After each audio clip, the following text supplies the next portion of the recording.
অর্ণব প্রতিদিন একই ট্রেনে অফিসে যেত। ভিড়ের মধ্যে একটা মেয়েকে সে প্রায়ই দেখত। মেয়েটা জানালার পাশে বসে বই পড়ত, কারো সঙ্গে কথা বলতো না। একদিন ট্রেন হঠাৎ মাঝপথে থেমে যায়। সবাই বিরক্ত, কিন্তু মেয়েটা চুপচাপ বই পড়ছিল। অর্ণব সাহস করে জিজ্ঞেস করল, আপনি সবসময় এত চুপচাপ থাকেন? মেয়েটা মুখ তুলে হেসে বলল, সব কথা সবাইকে বলতে নেই। সেদিন প্রথম কথা। তারপর ধীরে ধীরে প্রতিদিনের গল্প, একসঙ্গে চা খাওয়া, স্টেশনে দাঁড়িয়ে বৃষ্টি দেখা, সবকিছু যেন অভ্যাস হয়ে গেল। মেয়েটার নাম ছিল ঈশিতা। একদিন ঈশিতা বলল, জানো, আমার একটা স্বপ্ন আছে। কি? একটা ছোট্ট বাড়ি, অনেক বই, আর খুব শান্ত একটা জীবন।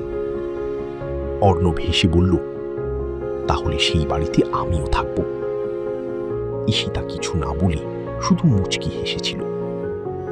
কয়েক মাস পরে অর্ণব বুঝতে পারল সে ঈশিতাকে ভালোবেসে ফেলেছে।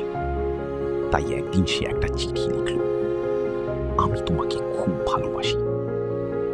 কিন্তু চিঠিটা আর দেওয়া হয়নি, কারণ সেদিন ঈশিতা ট্রেনে আসেনি, পরদিনও না। এক সপ্তাহ পর অর্ণব জানতে পারল ঈশিতার হঠাৎ হার্ট অ্যাটাক হয়েছিল। সে আর নেই। অর্ণব ভেঙে পড়ল। তবু প্রতিদিন সে সেই একই ট্রেনে যেত, একই সিটের দিকে তাকিয়ে থাকত।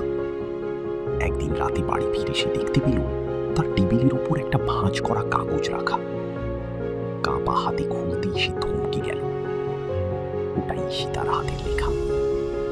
তুমি কোনোদিন বলতে পারোনি, কিন্তু আমি জানতাম। আমিও তোমাকে ভালোবেসেছিলাম, হৃদয়।